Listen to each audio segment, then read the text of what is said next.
जो यूनियन का है इसकी संबद्धता पिछले 2 साल पहले हुई थी और बड़े दुख की बात है कि ये जो मेड्सवान कंपनी के साथ जो समझौता किया गया है वो 2022 में जो पूर्व हमारी सरकार थी भारतीय जनता पार्टी के द्वारा, उसने 5 साल के लिए एक एग्रीमेंट किया है जिसको MOU बोला जाता है। पहली बात तो है कि जो MOU साइन हुआ है उसमें ही बहुत सी खामियां हैं।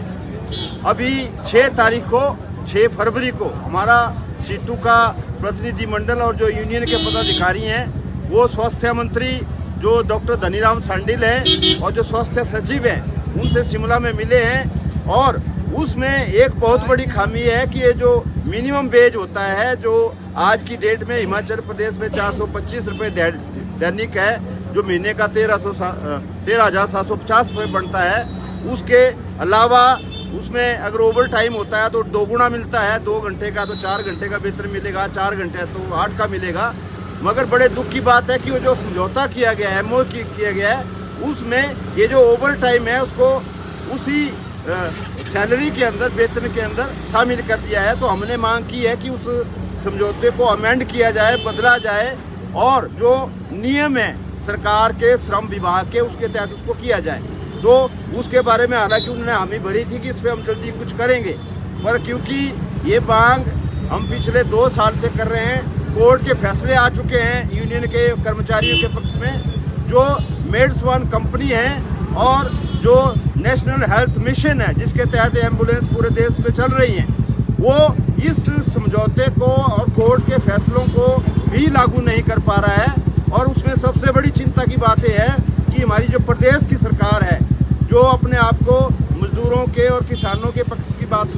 हिमायती सरकार बोलती है, वो भी उस पर मौन साधे हुए है। कुछ कार्रवाई कंपनी पे NHM के जो हमारे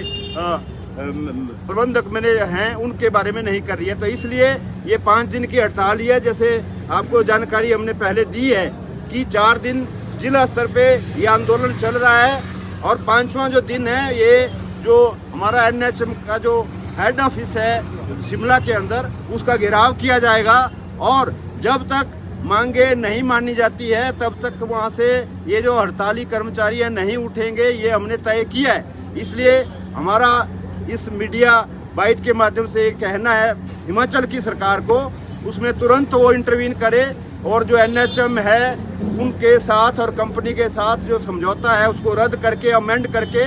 जो न्यूनतम वेतन है इन कर्मचारियों को सुनिश्चित किया जाए, ओवर टाइम दिया जाए और इनका जो PF है जो कंपनी का हिस्सा है वो भी मजदूरों से काटा जा रहा है। ये 3 मुख्य मांगे इसमें हम कर रहे हैं, कोई नई बात नहीं है, श्रम कानूनों के तहत है। तो इसलिए आज फिर से यहाँ जो तीसरा दिन है, यहाँ जो